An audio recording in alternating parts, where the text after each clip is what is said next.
तो क्या था वो क्वेश्चन, कोई डिक्टेट करो।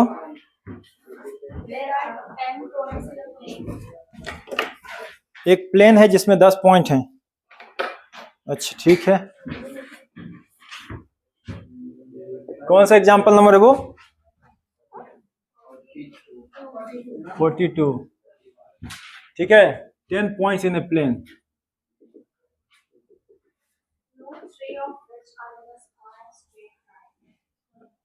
अच्छा, इसमें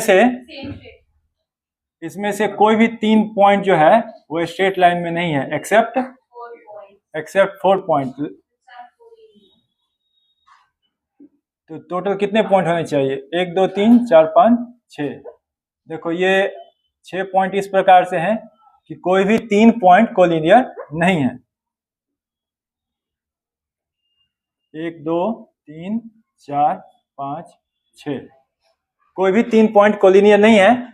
और ये जो 4 पॉइंट है वो कोलिनियर है। ठीक है, और उसके बाद क्या कह रहा है?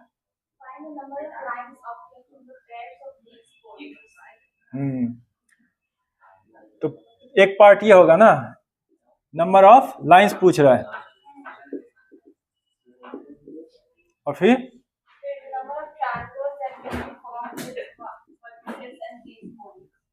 Number of triangles.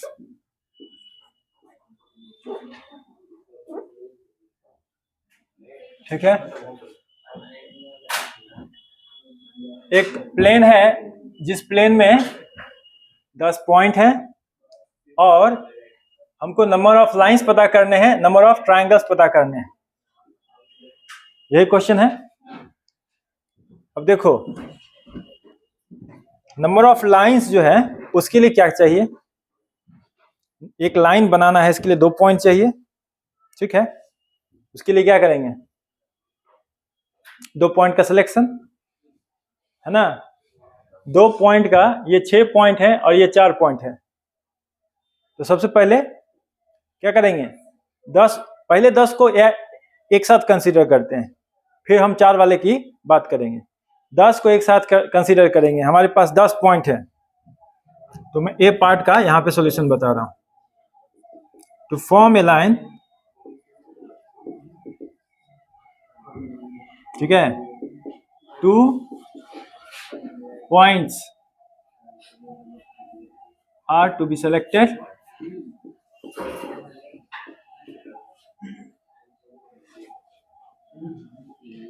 ठीक है, from the set of 10 points। Number of edge कितना होगा? 10c2। तो हम लोग क्या करेंगे? 10 में से कोई भी 2 पॉइंट को सेलेक्ट करेंगे, तो हमें क्या मिल जाएगा? 2 सेलेक्टेड पॉइंट है, उन दोनों पॉइंट से हम लाइन का फॉर्मेशन कर सकते हैं, एक्सेप्ट 4 पॉइंट्स। वो 4 पॉइंट है, उसमें कितने लाइन बनेंगे? इन 4 पॉइंट से कितने लाइन बनेंगे? इन 4 पॉइंट से कोई भी 2 का सिलेक्शन करोगे, 1 2 3 4 5 6। ठीक है, 4 points are collinear, therefore number of lines formed from these equal to, तो इसमें जो है 4 में से 1 घटा देंगे और 2 पॉइंट का सिलेक्शन होगा, तो ये होगा 4 - 1 C2 एंड पॉइंट है ना। तो एक उसमें से माइनस करने से जो सिलेक्ट होगा उसमें से हम बना सकते हैं, कोलिनियर का यही होता है। तो कितना हो जाएगा इसका? 6। Therefore the total number of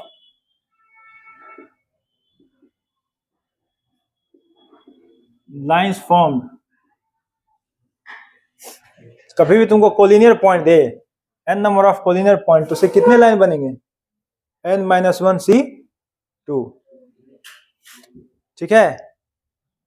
तो the total number of lines form कितना हो जाएगा? 10c2 minus 6। 10c2 कितना होगा? 10 इंटू 9 बाय 1 इंटू 2, तो ये हो गया 5 9 जा 45 माइनस 6 कितना हुआ? 39। प्रियंजलि को क्या हुआ? आज भी तबीयत खराब है क्या? आंसर कितना है? 14 40।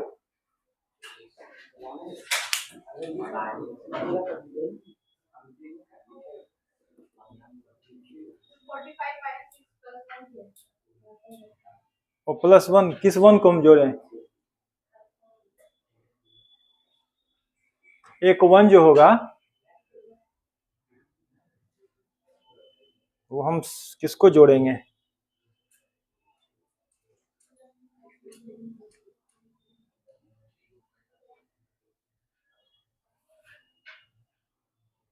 Number of lines formed from these, ये तो 6 हुआ।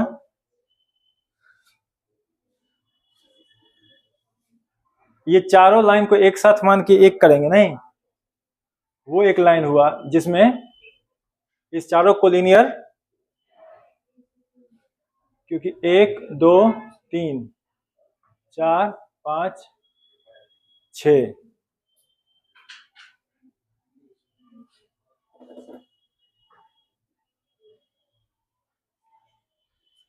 ठीक है।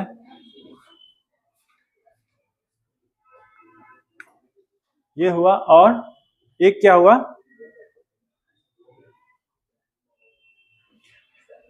इसमें एक जोड़ेंगे, the line which is collinear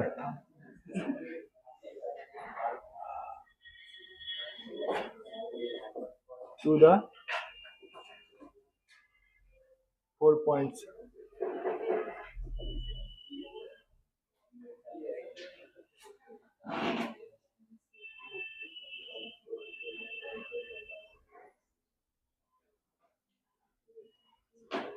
तो उसको जो है हम इसमें जोड़ेंगे 39 + 1।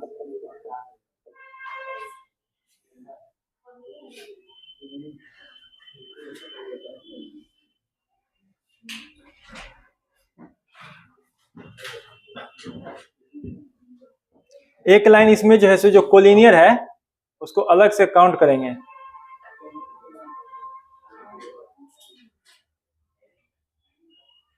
क्योंकि हम क्या किए हैं, उसको माइनस कर दिए हैं। इस 6 में वो पॉइंट भी माइनस हो गया है ना, वो लाइन भी तो माइनस हो गया,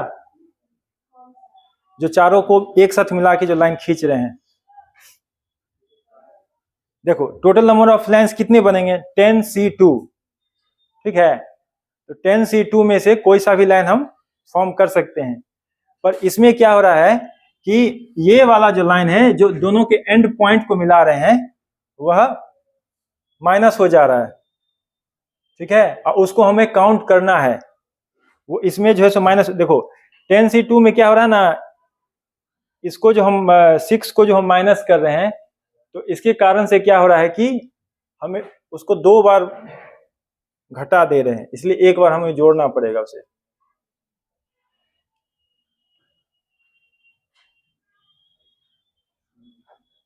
उसको हम ज्यादा ही मतलब काउंट करके 2 बार घटा दे रहे हैं, इसलिए उसे हमें जोड़ना पड़ेगा।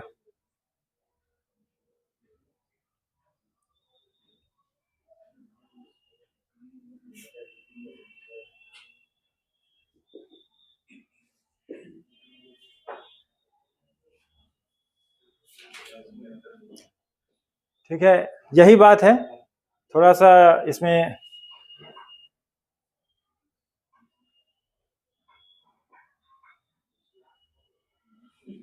चलो ठीक है, सुनो एक काम करो, इस क्वेश्चन को होल्ड पे रखते हैं, ठीक है। इसको हम अगले क्लास में बताएंगे, हम इसको देखे नहीं थे, हम इसका सॉल्यूशन ऐसे ही जानते हैं, ठीक है, लेकिन थोड़ा सा और हम इसको अच्छे से समझाएंगे। इसीलिए आज हम नेक्स्ट टॉपिक पे चलते हैं। रहने दो इसको। सिंपल क्वेश्चन है और बात है इसे समझाने की जरूरत है, समझने और समझाने की जरूरत है। तो आज तुमको थोड़ा सा अभी क्या है ना, जो मेरा मन भी घूम रहा है, हम थोड़ा सिंपल टॉपिक लेते हैं। हाँ actually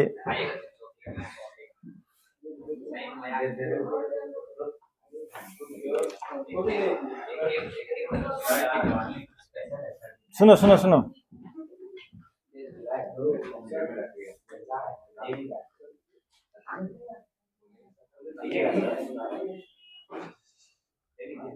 combination from identical objects।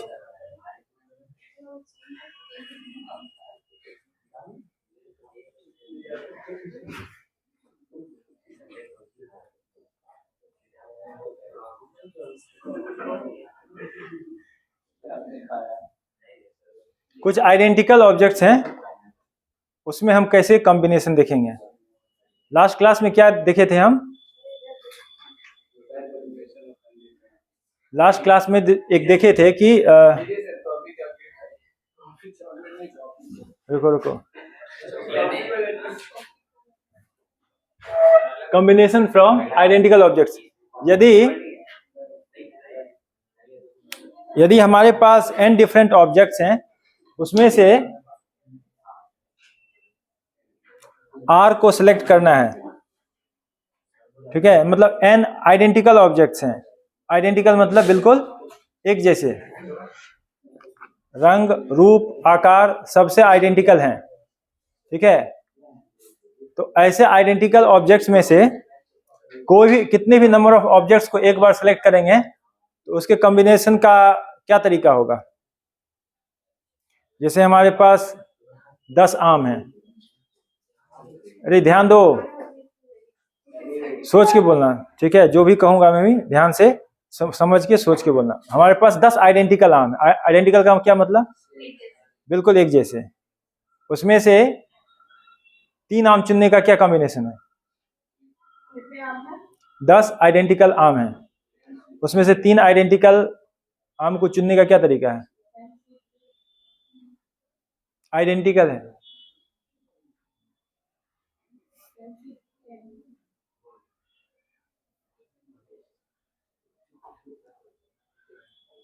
एक सुनो बता रहे फिर बताएं। 7 मैंगो चुनने का क्या तरीका है? 9 1, क्योंकि आइडेंटिकल ऑब्जेक्ट है। आइडेंटिकल ऑब्जेक्ट मतलब तुम किसी को भी चुनोगे, इसमें से किसी को भी चुनोगे, तुम डिफरेंशिएट नहीं कर सकते। तुम डिफरेंशिएट करें, तुम डिस्टिंक्शन ला कहां सकते हो? हमारे पास n डिफरेंट ऑब्जेक्ट्स हैं तो हम उसमें डिस्टिंक्शन कर सकते हैं कि हाँ इसको नहीं चुनेंगे, इसको चुनेंगे, इस प्रकार से कर सकते हैं। पर आइडेंटिकल ऑब्जेक्ट्स हैं, बिल्कुल आइडेंटिकल हैं, ठीक है, तो उसमें तरीकों का परिवर्तन होगा।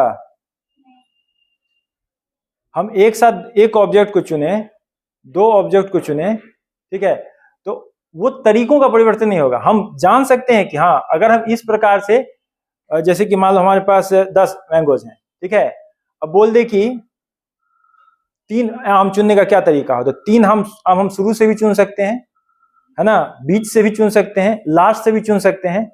तो कोई डिफरेंशिएशन होगा, जो चुनाव किए हैं उसमें कोई परिवर्तन होगा। तरीकों को गणना कब होगी, तरीकों को काउंट कब करेंगे? जब वो अलग अलग हो, जब लगे हाँ ये 3 जो हम शुरू से सिलेक्ट किए हैं वो अलग टाइप के हैं, बीच से सिलेक्ट किए वो अलग टाइप के हैं, जो लास्ट से सिलेक्ट किए वो अलग टाइप। अब देखो, अब वही मैंगोज का जो है इस प्रकार से कोई साइज में डिफरेंशिएशन हो, ठीक है, एक छोटा आम हो फिर बड़ा आम हो फिर बड़ा आम, इस प्रकार से हो। अब हम जब सिलेक्शन करेंगे तो चूंकि डिफरेंशिएशन है तो हर सिलेक्शन अलग अलग होगा, तब हम वेज ऑफ सिलेक्शन की काउंटिंग कर सकते हैं। बट जब आइडेंटिकल ऑब्जेक्ट्स होते हैं तो उसमें वेज ऑफ सिलेक्शन की काउंटिंग नहीं होगी। ठीक है, तो इसमें क्या होगा, आइडेंटिकल ऑब्जेक्ट्स को चुनने के लिए हम एक तरीका अपनाएंगे। फिर उसके बाद और फिर देखो, अब डिफरेंशिएशन किस में हो सकता है, इसमें नंबर, एक आम चुने, दो आम चुने, तीन आम चुने, इसमें डिफरेंशिएशन हो सकता है। हम अगर 10 आम में से काउंटिंग करेंगे कि नंबर ऑफ जो आइडेंटिकल आम है उसको कैसे चुन सकते हैं, तो एक आम चुन सकते हैं एक तरीका, दो आम चुन सकते हैं एक तरीका, तीन आम चुन सकते हैं एक तरीका, चार आम चुन सकते हैं एक तरीका, एक प्लस एक कितनी बार, 10 तक काउंट करेंगे, कितने तरीके हो गए। तो कितने हमारे तरीकों में क्या परिवर्तन हो सकता है, सिर्फ काउंटिंग से परिवर्तन हो सकता है। ठीक है, हम जितनी बार उसको सेलेक्ट करेंगे उसमें काउंटिंग से परिवर्तन होगा, हम कितना आम चुन रहे हैं 10 में से उसमें परिवर्तन हो सकता है, बट जितना भी चुनेंगे उसमें डिफरेंशिएशन नहीं हो सकता। जैसे 10 में से 5 आम चुनेंगे तो 5 आम हम कहां से चुन रहे हैं उसमें डिफरेंशिएशन नहीं हो सकता है, तो वो तो एक ही रहेगा ना, 5 आम चुनने का कितना तरीका, एक तरीका। ठीक है, तो इस प्रकार से आइडेंटिकल ऑब्जेक्ट्स जैसे, अब तुमको ये चीज बिल्कुल आइडेंटिकल ऑब्जेक्ट्स होगा कभी, तो जैसे कि मान लो प्लास्टिक का बॉल है, उसको एक तरीके से तो बनाया जा सकता है ना। अब प्लास्टिक का बॉल है, मान लो कि येलो बॉल है, मान लो उसमें से कहेगा कि तीन बॉल चुन के लाने के लिए, एक बास्केट है उसमें नंबर ऑफ बॉल्स हैं, मान लो कि 15 बॉल है, और तुमको कहेगा 3 बॉल लाने के लिए, तुम 3 बॉल कोई सा भी उठा के ला दो, उसमें ये तो नहीं पूछो कौन सा बॉल लाए, बोल ही दिए हैं उसमें आइडेंटिकल ऑब्जेक्ट है, 15 है, इसमें कौन सा तो नहीं आएगा, जहां कौन सा नहीं उसमें तरीकों में परिवर्तन नहीं हो सकता है, नहीं हो सकता है। तरीकों में परिवर्तन कब हो सकता है, जब डिफरेंशिएशन हो, समझे। इसलिए इसका हम थ्योरी जब लिखा रहे हैं तो इस चीज का ध्यान रखना, क्या है थ्योरी, ध्यान से देखो।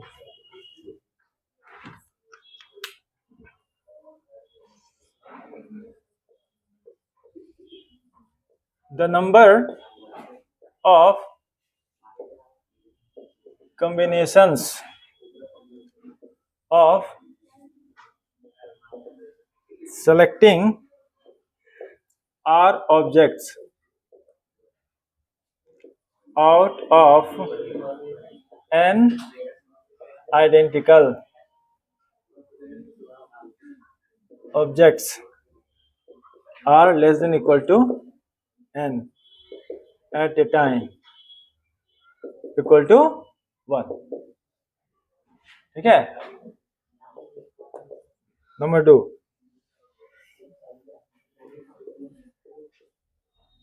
the number of combination of selecting at least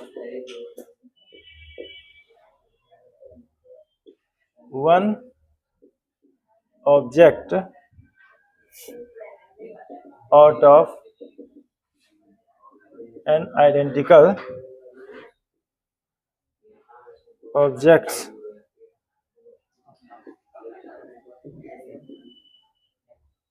equal to 1 plus 1 plus 1 plus n times equal to n।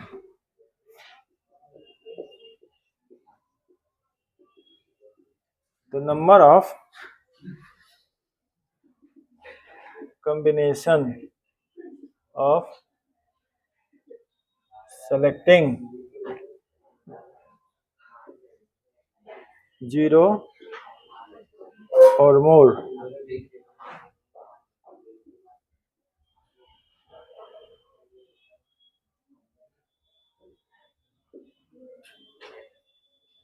at least one 0 or more objects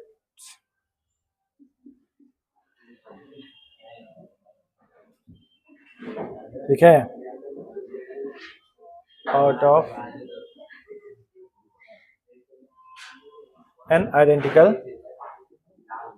objects at a time equal to n plus 1। चौथा,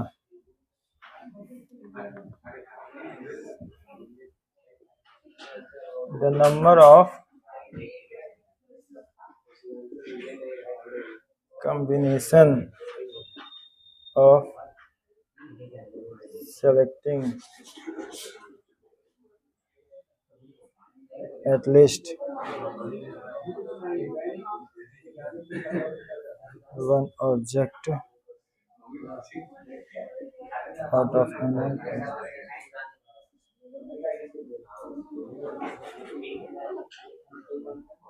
इनके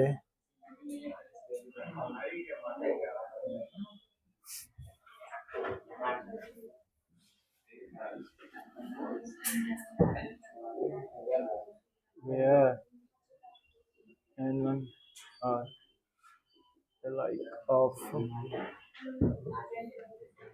one kind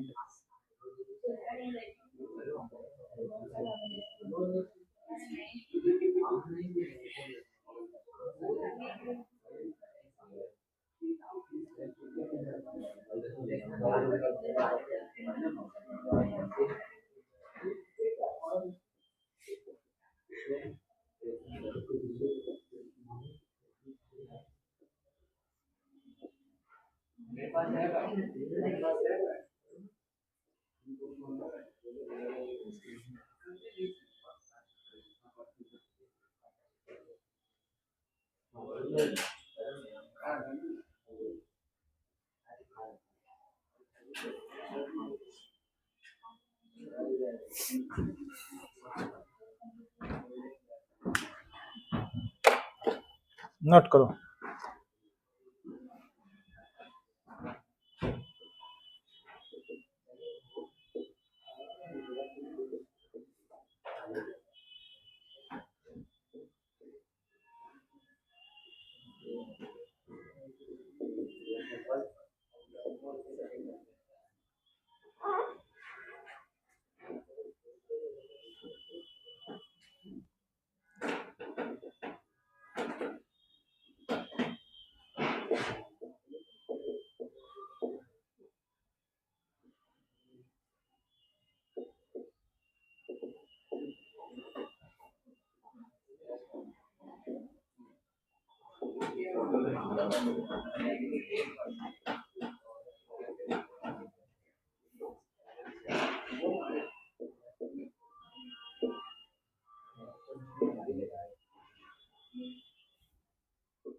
जो हम example दिए उसी में आगे समझो कि कॉम्बिनेशन कैसे निकालेंगे।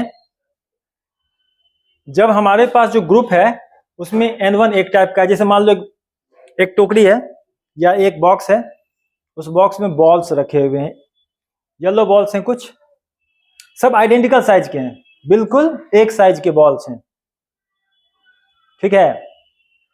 रेड बॉल है, येलो बॉल है, ब्लू बॉल है, इस तरह से। तो अब हमको चुनना है, ठीक है, तो कैसे चुनेंगे हम? और यहां पे जान लो एटलीस्ट कह रहा है, एटलीस्ट वन, तो हम कौन सा केस नेग्लेक्ट करेंगे? जब भी एटलीस्ट नन वाला, जिसमें हम बाध्य हैं चुनने के लिए। हम बाध्य हैं मतलब क्या? हमको चुनना ही है, हम ऐसे छोड़ नहीं सकते हैं। एटलीस्ट वन का मतलब क्या है कि हमको कौन सा केस रिमूव करना है। लास्ट क्लास में बताए थे कौन सा केस रिमूव करना होता है, जब हम किसी को नहीं चुनते हैं, इसलिए ये -1 आया, ठीक है। यहां भी देखो, जब एटलीस्ट वन कह रहे हैं तो हमारे पास चुनने के तरीके तो n हो गए, ठीक है। ओ -1 नहीं लिखे क्या? नहीं नहीं नहीं, हाँ सॉरी, इसमें तो n होगा, यहाँ पे 0 और मोर होगा तब हम इसमें 1 जोड़ेंगे। 0 और मोर मतलब एक केस कौन सा है जिसे हम एक भी नहीं चुन रहे, ठीक है। n ऑब्जेक्ट्स हैं, वो सब आइडेंटिकल हैं, तो उसमें से एटलीस्ट 1 ऑब्जेक्ट को चुनने का तरीका n हुआ, तो एटलीस्ट 1 में कौन सा केस छुपा हुआ है, क्योंकि यहाँ पे बहुत सारा डिफरेंशिएशन भी है ना, यहाँ पे तो नहीं है ना। जैसे 10 आम है, ठीक है, उसमें से कम एक आम चुनने का क्या तरीका है, कम से कम एक आम चुनने का क्या तरीका है, 10, क्योंकि हम क्या कर सकते हैं, एक आम चुन सकते हैं, 2 आम चुन सकते हैं, 3 आम चुन सकते हैं, कितने आम चुन सकते हैं, 10 के 10 आम चुन सकते हैं, तो कितने तरीके हुए, 10। उसी तरह से यहाँ पे n हुआ, ठीक है। और यदि हमको ऐसा कह दिया जाए कि आम तुम नहीं भी चुन सकते हो, ऐसे करके बोल दें, तो कौन सा केस आ जाएगा उसमें, जब हम नहीं चुन रहे हैं तो वो उसमें हम जोड़ देंगे।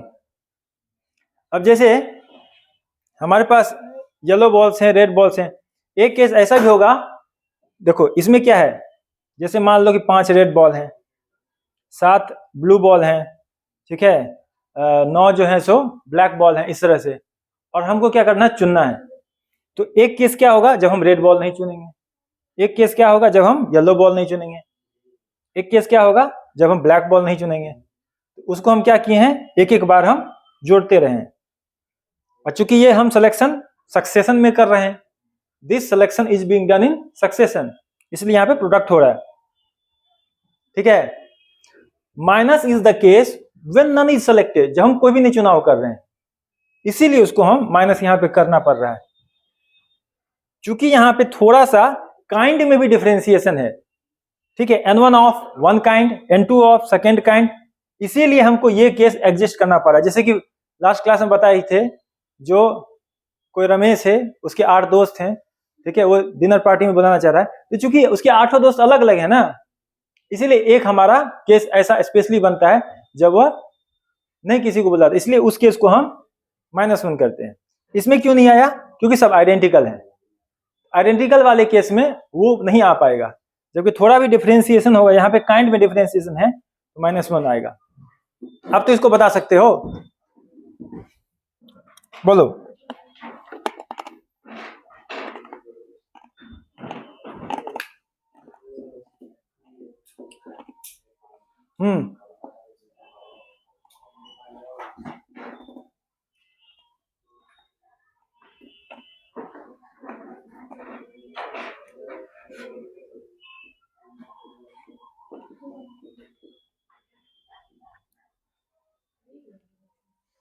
बताओ,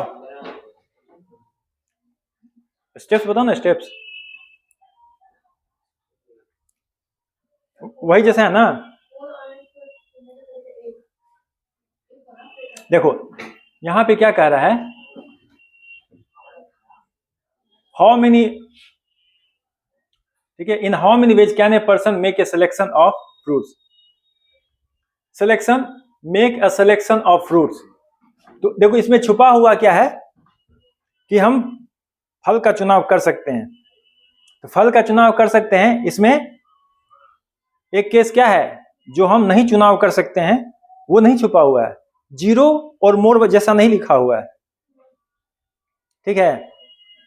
तो 0 और मोर जैसा नहीं लिखा हुआ है, तो हम क्या करेंगे कि कोई ना कोई फल हम चुनेंगे ही। तो बताओ 4 ऑरेंजेस में से एटलीस्ट एक ऑरेंज चुनने का कितना तरीका,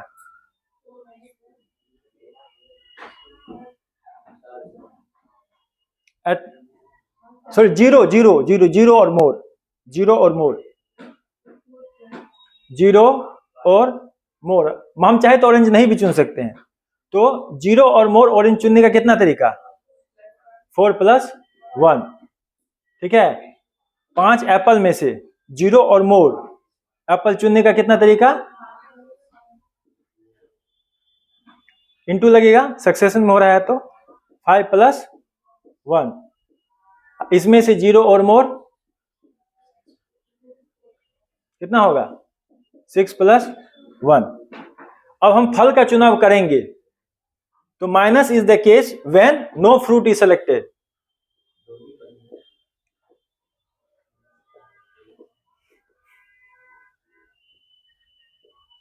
होगा ना। एक ये भी तरीका है, जब एक भी फल का चुनाव हम नहीं करते हैं तो क्या होना चाहिए, एक भी ऑरेंज नहीं चुने और 4 तरीके से ऑरेंज का चुनाव कर सकते हैं, 1 ऑरेंज, 2 ऑरेंज, 3 ऑरेंज या 4 ऑरेंज, तो टोटल 5 वे। ठीक है, इसमें से 5 ऑरेंज का चुनाव कर सकते हैं तो टोटल 5 + 1 0 और मोर, इसमें से 0 और मोर 6 + 1 minus is the case when कोई हम चुनाव नहीं करते हैं, क्योंकि हमको सिलेक्शन ऑफ फ्रूट करना है, फल का चुनाव करना है। तो कितना हो जाएगा आंसर, 5 × 6 × 7 -1 210 हुआ ना, तो 209। समझ गए, ये नोट करो।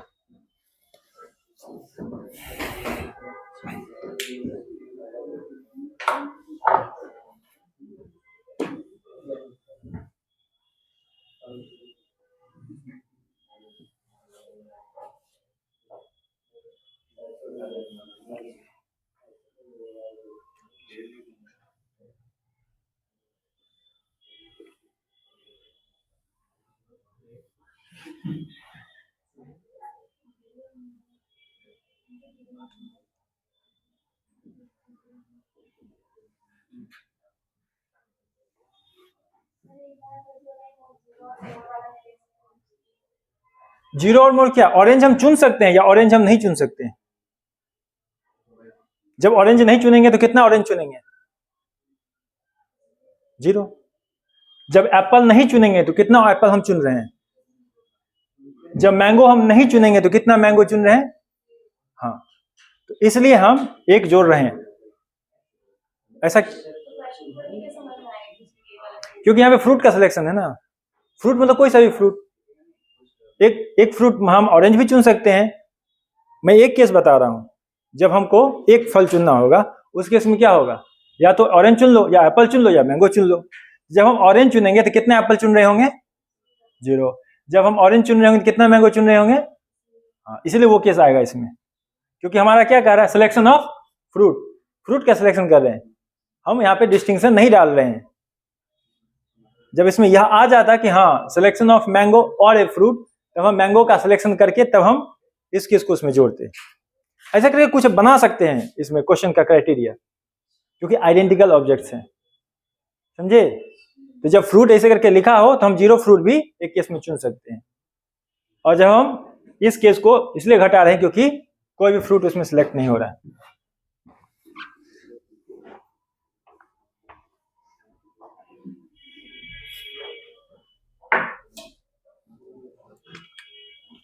अब देखो,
हो गया इधर नोट?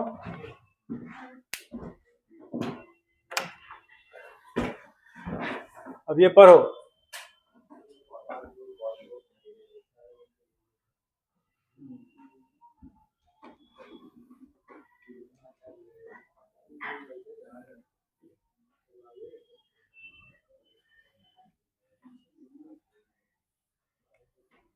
कुछ समझ में आया?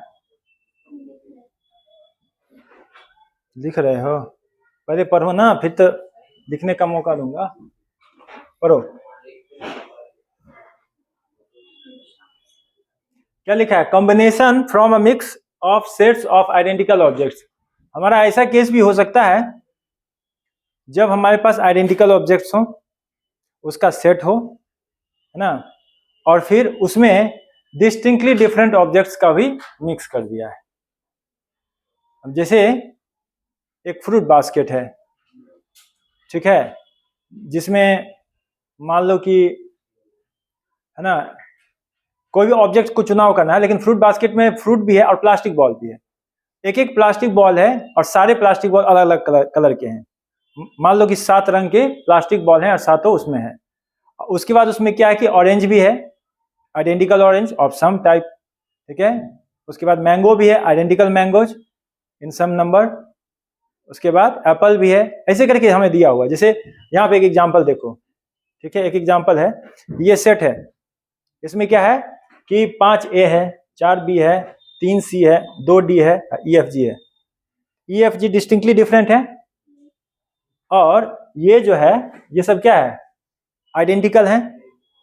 तो ये सेट है आइडेंटिकल ऑब्जेक्ट का, ये सेट है आइडेंटिकल ऑब्जेक्ट का। तो इस प्रकार से ये मिक्स हो गया, जिसमें क्या है कि आइडेंटिकल ऑब्जेक्ट का भी सेट है और डिस्टिंक्टली डिफरेंट ऑब्जेक्ट्स भी उसमें मौजूद हैं। तो हम उसको कैसे निकालेंगे? तो देखो, पहली बात तो ये कि हमारे पास एक सेट में n1 आइडेंटिकल ऑब्जेक्ट्स हैं, वो अलाइक हैं ऑफ वन काइंड। तो उसके चुनने के कितने तरीके होंगे? n1 + 1। n1 + 1 क्यों? 1 क्यों इसमें जोड़े हैं? क्योंकि हम उसमें नहीं भी चुन सकते हैं। The case when it is not to be selected, ठीक है, उसको हम 1 से हम जोड़े हैं।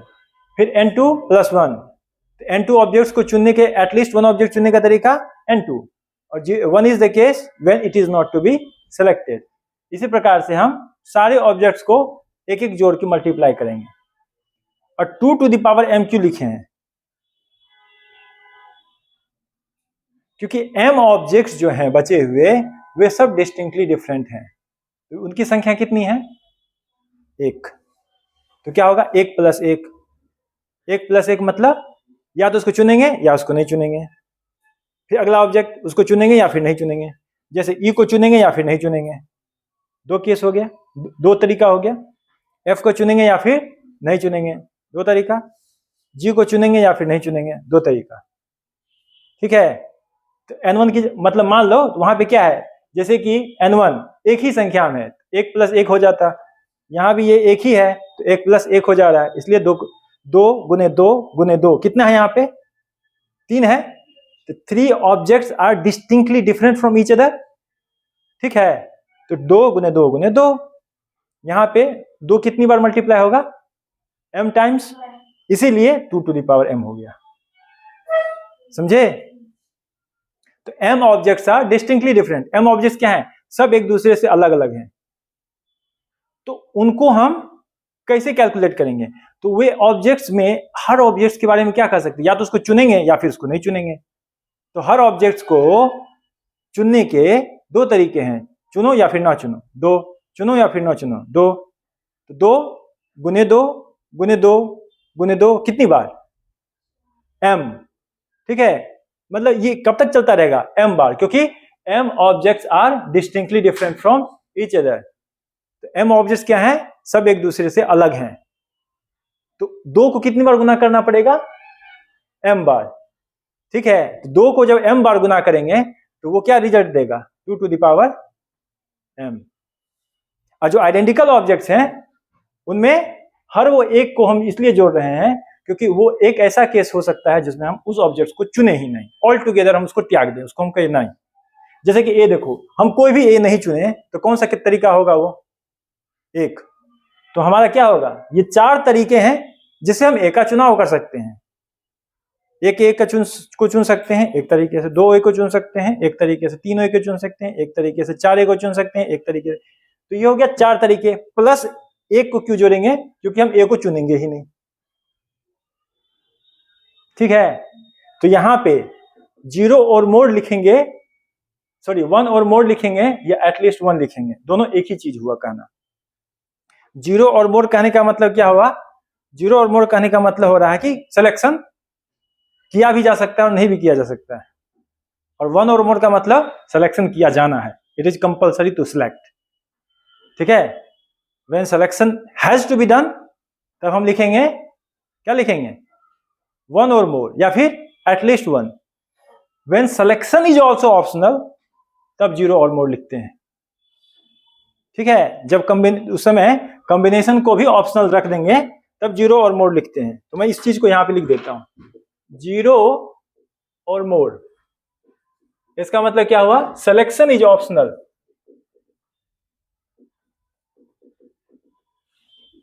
और 1 और मोर का क्या मतलब?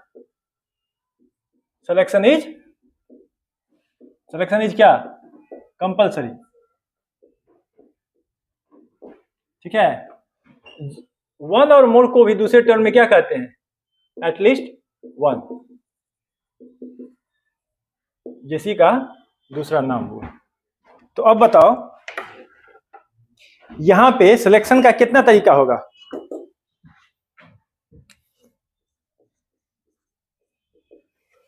सिलेक्शन के कितने तरीके होंगे?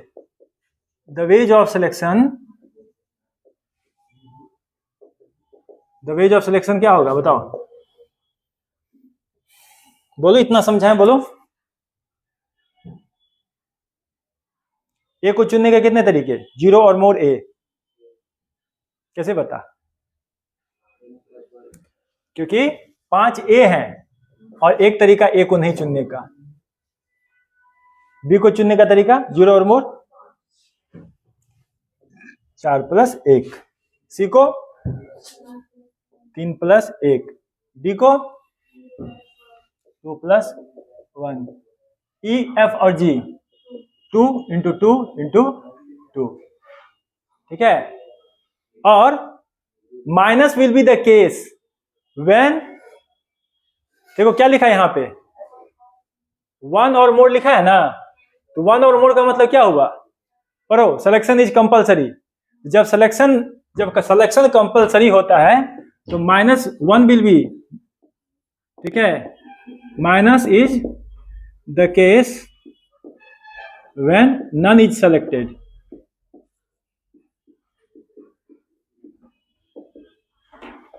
तो कोई भी नहीं चुनने का कितना तरीका, एक तरीका, इसको निकालो, नोट डाउन करो और निकालो, और उसको भी नोट में लिख लेना। क्या कैलकुलेट कर लिए हो, 2879, सही है, 2879।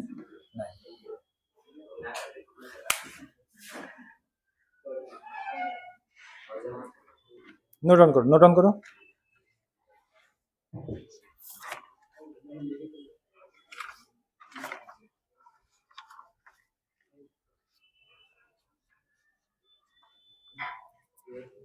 Note it down.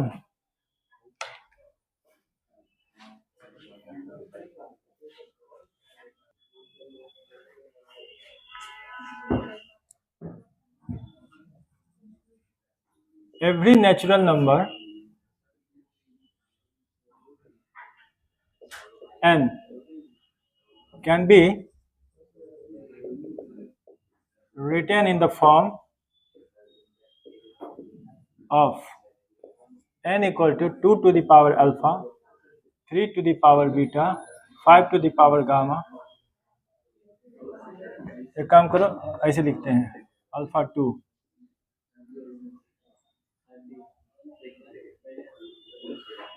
7 to the power alpha 4, 11 to the power alpha 5 and so, ठीक है। और लास्ट में हम p लिख रहे हैं अल्फा के,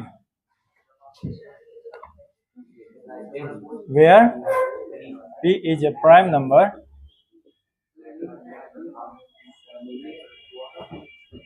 and alpha 1, alpha 2, alpha 3, alpha k belongs to whole number।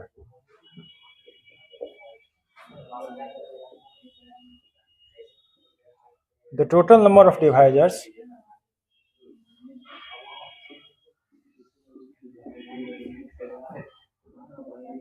of n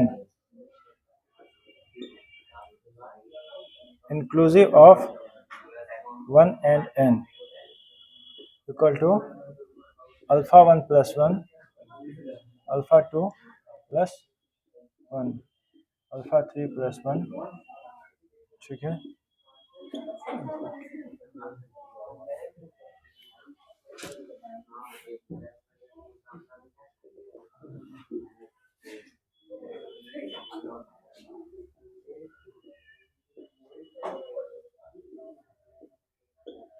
The total number of divisors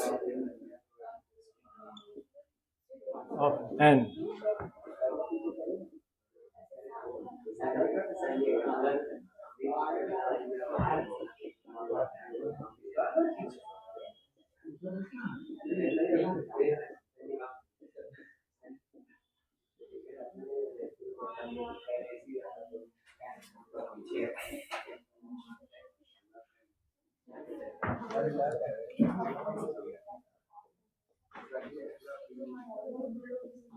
sum of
थोड़ा और बचा हुआ है।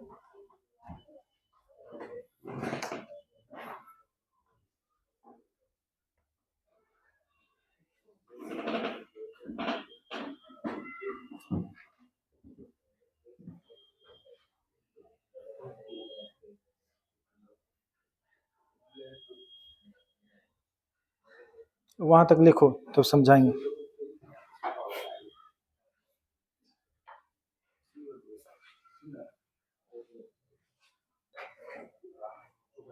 देखो कोई सा भी नंबर है उसका प्राइम फैक्टराइजेशन तुम जानते हो। अब देखो ये मैं प्राइम डिस्टिंक्ट प्राइम नंबर्स लिखा हूं, ध्यान दो ध्यान दो। तो कोई भी नंबर है उसको डिस्टिंक्ट प्राइम नंबर के पावर्स के मल्टीपल के रूप में मैं लिखा हूं यहाँ पे, ठीक है। कोई भी नंबर लेंगे उसका प्राइम फैक्टराइजेशन करेंगे तो वो इस फॉर्म में लिखा जा सकता है।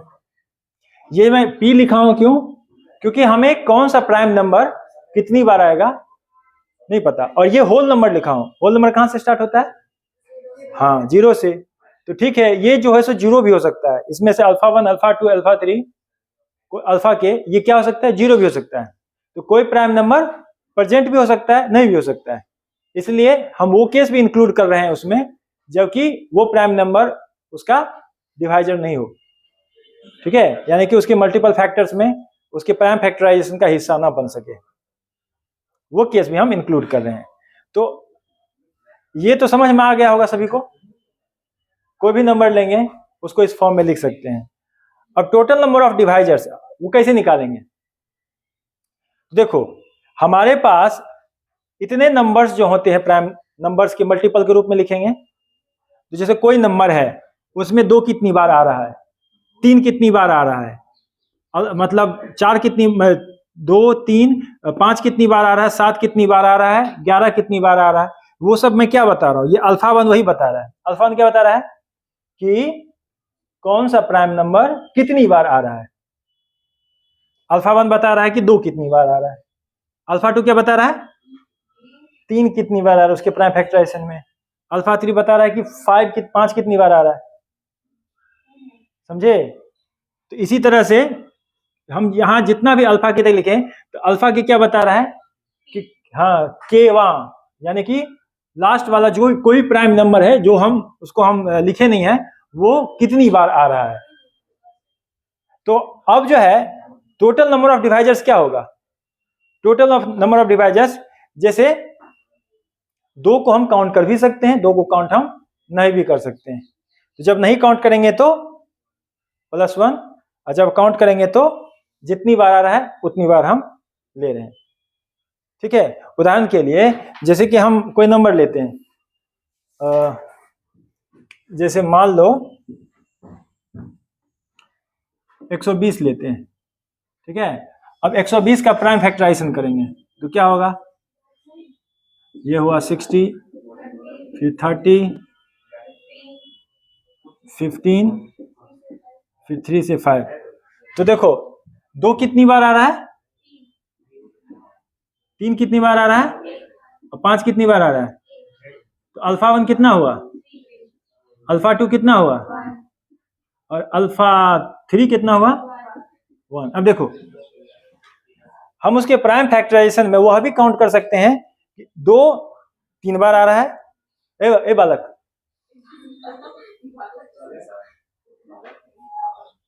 ध्यान दो।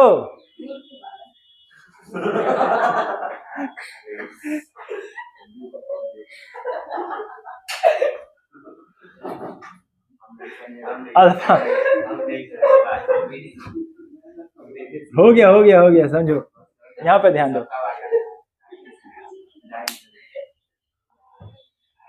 एक मिनट यहाँ पे फोकस करो। 120 15 अठे 120, तो 3 बार 2 है प्राइम फैक्टराइजेशन में, एक बार 3 और एक बार 5, ठीक है। अब देखो हम 2 को कितनी बार ले सकते हैं? 2 को 3 बार ले सकते हैं। और एक क्यों जोड़े हैं? क्योंकि जब हम नहीं लें, क्योंकि जब हम 3 को कंसीडर करेंगे, जब 3 को ले रहे हैं तो उसमें 2 का है ही नहीं शामिल। जब 5 को कंसीडर कर रहे हैं तो भी 2 नहीं है शामिल। जब 15 को ले रहे हैं तो भी 2 नहीं है शामिल। इसलिए हम एक इसलिए जोड़ रहे हैं कि जब हम 2 को नहीं कंसीडर करें। यहाँ पे अल्फा 2 क्या है? हाँ 3 कितनी बार आ रहा है? एक बार आ रहा है। तो जब हम 3 को नहीं काउंट करेंगे इसलिए 1 जोड़े हैं और 3 जितनी बार आ रहा है उसको कर रहे थे। ये हम जितने भी प्राइम फैक्टर्स हैं उसको गुना करेंगे इस प्रकार से, तो ये बताएगा टोटल नंबर ऑफ डिवाइजर्स, कितने डिवाइजर्स हैं। तो 120 के कितने डिवाइजर्स हैं? 120 के टोटल नंबर ऑफ कितने डिवाइजर्स हैं? 3। अरे यहां से बताओ ना, 3 जोड़े 1 4, 4 गुने 2 गुने 2,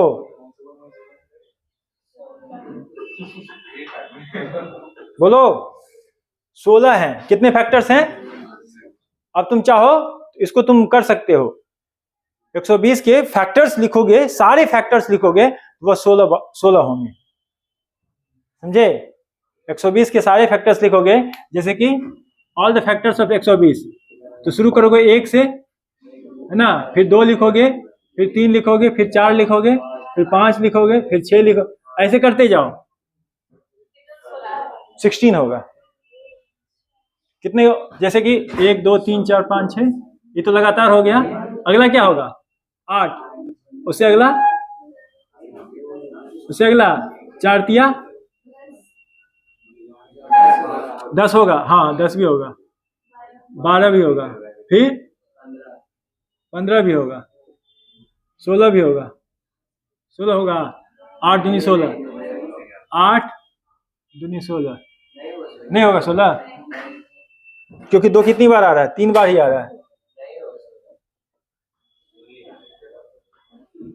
अब देखो इसका, ये दोनों का प्रोडक्ट 120 हुआ, 15 × 120, अब 6 से गुना करो 20, 5 से गुना करो 24, इससे गुना करो 4 से 30, ठीक है, 3 से गुना करो 40, 2 से गुना करो 60, 120। इधर से काउंट करते हैं, 1 2 3 4 5 6 7 8 9 10 11 12 13 14 15 16, ठीक है। या तो तुम इसे काउंट कर सकते हो या फिर ये फॉर्मूला लगा सकते हो, ठीक है।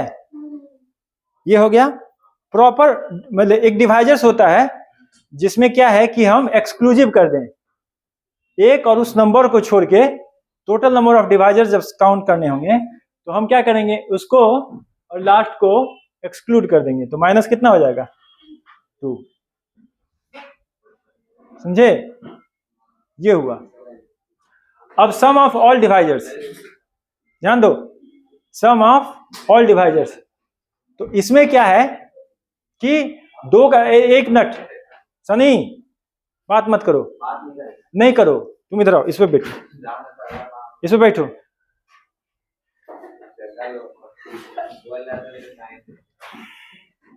देखो देखो, अब यहां पे हम क्या कर रहे हैं, सारे प्राइम फैक्टर्स जो है ना, उसका कितना पावर मैक्सिमम तक जा रहा है।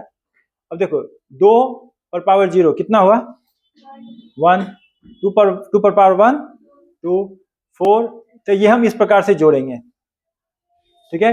सम ऑफ ऑल सारे डिवाइजर्स को जोड़ रहे हैं, ठीक है, इनटू 3 के सारे पावर्स को इस प्रकार से जोड़ेंगे, 0 + 3, ठीक है। तो अगर इन सारे का समेशन करोगे तो वो इसी प्रकार के फॉर्मुलेशन से बनेगा, ठीक है। तो जो इस प्रकार से हमारा जो जीपी का जो फॉर्मूला होता है उसी फॉर्मूला से आया है ना। उस जीपी के फॉर्मूला पे लगा देंगे तो हम सम ऑफ ऑल डिवाइजर्स निकालेंगे। और सम ऑफ प्रॉपर डिवाइजर्स क्या होता है? 1 और उस नंबर को हम, है ना, घट माइनस कर देंगे तो उसको प्रॉपर डिवाइजर्स करेंगे, ठीक है। इवन डिवाइजर्स में 2 के पावर को कंसीडर करेंगे और माइनस इज मतलब उसमें जैसे 1 जोड़ते हैं तो उसको हम नहीं कंसीडर करेंगे, क्योंकि हम उसका 0 वाला केस नहीं ले सकते हैं, क्योंकि 2 कम से कम एक बार तो होना ही चाहिए। बोलो, 2 कम से कम एक बार तो होना ही चाहिए। तो यहाँ पे 1 क्यों जोड़ रहे हैं? क्योंकि जब हम नहीं ले रहे हैं 2 को, जब 2 को एक बार भी नहीं ले रहे हैं तो हम उसको जोड़ेंगे। ये 1 क्या दर्शाता है? The case when 2 is not selected, ठीक है, 2 इज नॉट सेलेक्टेड। यहाँ पे ये 1 क्यों जोड़े हैं? The case when 3 is not selected. ये 1 क्यों जोड़े हैं? The case when 5 is not selected. तो यहाँ पे हम 1 क्यों नहीं जोड़े हैं? क्योंकि ऐसा कोई केस हम नहीं ले सकते हैं when 2 is not being selected. Why? Because even चाहिए, ठीक है, इसलिए हमें अल्फा 1 अल्फा 2 प्लस 1 इस प्रकार से लेना पड़ेगा। अब क्लियर हुआ? और जब हम इवन प्रॉपर करेंगे तो 1 को घटा देंगे, क्योंकि उस नंबर को हम उसमें से माइनस कर रहे हैं, ठीक है। उसके बाद total number of odd divisors हम अल्फा 2 प्लस 1 से शुरू करेंगे। अल्फा 2 प्लस 1 अल्फा 2 प्लस, क्योंकि ऑड के लिए 2 तो बिल्कुल कंसीडर नहीं करेंगे, तो 2 को ऑल टुगेदर हम हटा ही रहे हैं। अल्फा 1 के किसी भी पॉसिबिलिटी को काउंट नहीं करेंगे। तब हम अल्फा 2 से, यानी कि 3 कितनी बार आ रहा है, 5 कितनी बार आ रहा है, और कोई भी प्राइम नंबर कितनी बार आ रहा है, ठीक है।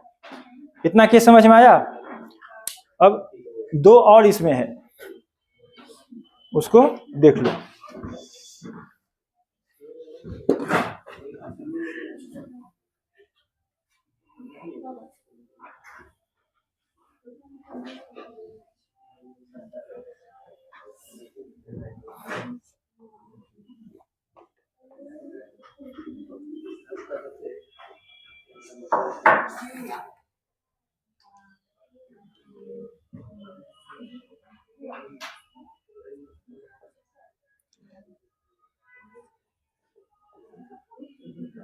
The number of ways in which n can be resolved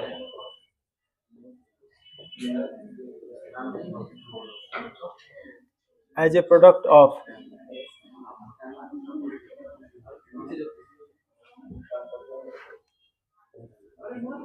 several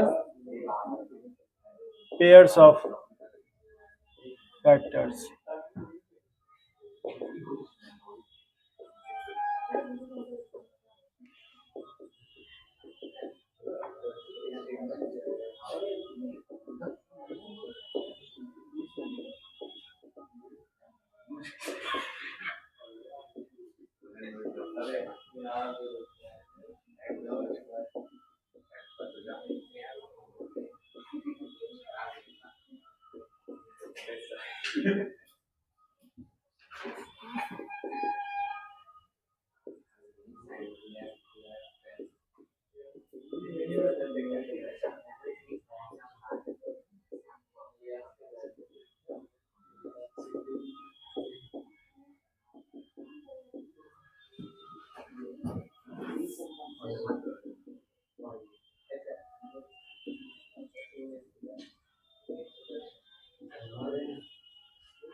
बस लास्ट में।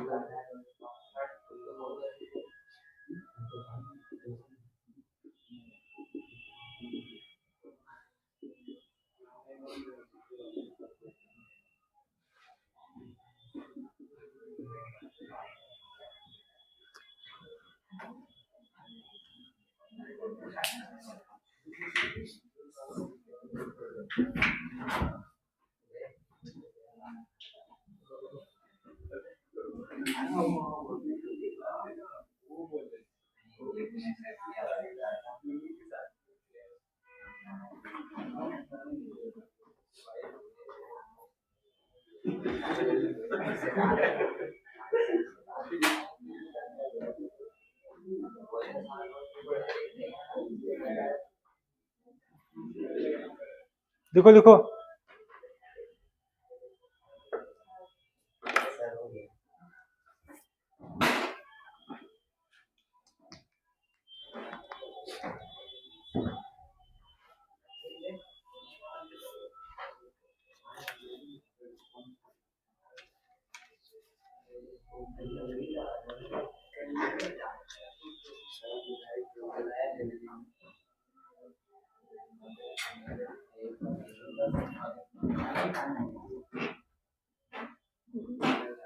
देख के बोलिए कितना एग्जाम्पल नंबर होगा। नहीं बाबू, कौन सा? 54।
हो गया, नोट डाउन।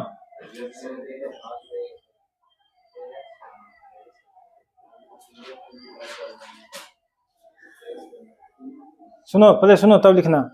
वो लिखना पहले, इधर देख लो। The number of ways in which n can be resolved as a product of several pairs of factors. Pairs of factors. Pairs of factors का मतलब समझे?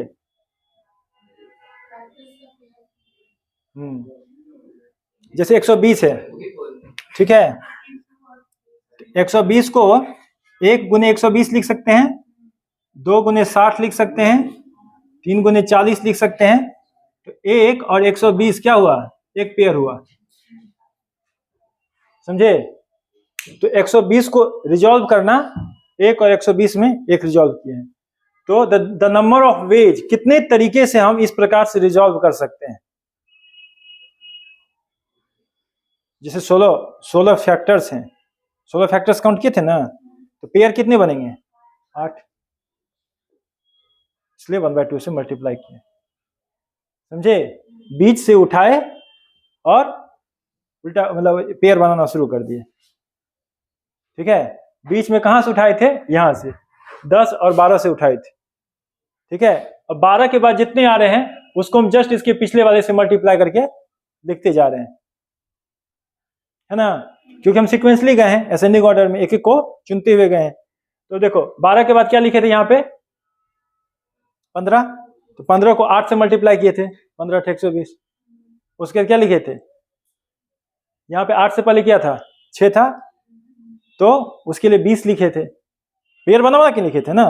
उसी तरह से ये जो पेयर्स है उनकी संख्या कितनी हो सकती है, तो इससे जितना है उसका दुगुना हुआ था ना, तो फिर यानी कि यहां से यहां तक यानी कि उसको काउंट किया, यानी कि टोटल फैक्टर्स का कितना हुआ, आधा, इसलिए एक बार 2 से गुना किया। लेकिन जब ये परफेक्ट स्क्वायर हो तो उसमें क्या हो जाएगा कि जैसे 25 है, ठीक है, तो 25 क्या परफेक्ट स्क्वायर है, उसमें 5 बीच में अकेला रह जाएगा ना, ठीक है। तो पहले तो हम काउंट करेंगे, उसमें जो वो अकेला रह गया है उसके लिए यहाँ पे हम लिखे हैं +1 और उसको हाफ से मल्टीप्लाई किए ऑड बनाने के लिए, ठीक है, उसको ऑड करने के लिए, क्योंकि यहाँ पे हम 2 से काउंट करना शुरू किए हैं। तो हम जब इस प्रकार से काउंट करते जाएंगे, 2 हो भी सकता है, नहीं भी हो सकता है, 3 हो भी सकता है, नहीं भी हो सकता है, लेकिन जब परफेक्ट स्क्वायर होगा तो बीच वाला जो नंबर होगा ना वो 2 बार आएगा, ठीक है। ऐसे मान लो बीच वाला नंबर एक बार ही लिखेंगे ना, 2 बार जैसे कि पेयर बनाते हैं तो बीच वाला नंबर एक ही बार लिखा जाएगा, 2 बार जैसे पेयर बनाने के लिए 2 चाहिए, पर जैसे कोई एक बड़ा सा नंबर लेंगे जो कि परफेक्ट स्क्वायर है, जैसे मान लो 144 लेते हैं, 144 में 12 एक ही बार लिखेंगे ना, 12 से पहले क्या आएगा, नहीं 8 आएगा, मान लो 9 आता है, ठीक है, इसके बाद क्या आता है, 16 आता है, 16 9 144, हाँ 9 आएगा और 16 आएगा, तो 12 तो एक ही बार लिखे हैं, ठीक है, इसीलिए हम सबको काउंट कर रहे हैं, चूंकि इसमें तो पेयर बन रहा था, ये 12 अपने आप से पेयर बना रहा है, 12 अपने आप से पेयर बना रहा है, इसलिए +1 लिखे हैं और तब इसको हाफ से गुना किए, समझे। तो number of different prime factors of a composite number, जब प्राइम और को प्राइम का इस प्रकार से पेयर बनेगा, कंपोजिट नंबर में प्राइम और को प्राइम का पेयर बनता है ना, तो number of different prime factors of a composite number n, ठीक है, n मान लो कि डिफरेंट प्राइम फैक्टर्स है, तो number of ways in which n can be resolve into 2 factors which are relatively prime और को प्राइम, ठीक है, तो कोई भी 2 नंबर उसमें से चुनेंगे फैक्टर्स में से जो प्राइम और को प्राइम के बन सकते हैं पेयर, उसका जो होगा वैल्यू ऐसे होगा, क्योंकि इसमें क्या हो गया फिर वही टू सेलेक्ट और to not select, to select और टू नॉट सेलेक्ट, और वो भी कितनी बार, n-1 टाइम्स, ठीक है, n-1 क्यों, क्योंकि हम जो उस नंबर को हम काउंट नहीं कर रहे हैं, उस नंबर को हम 1 और n में से एक ही बार काउंट करेंगे, इसीलिए हाँ, इसलिए -1 किए, नहीं आया समझ में, अच्छा ठीक। प्राइम और को प्राइम करने के लिए हम क्या करेंगे, पहले फैक्टर्स निकालेंगे, जो all possible number of factors हुआ, ठीक है, अब उसका जब हमें क्या करना होगा, नंबर ऑफ वेज इन विच, उसको रिजॉल्व करना होगा 2 फैक्टर्स की फॉर्म में, तो उसके लिए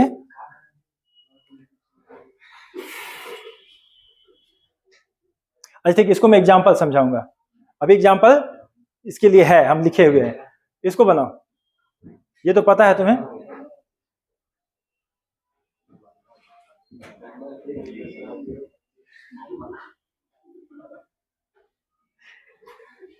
बताओ, find the number of proper factors, proper factors मतलब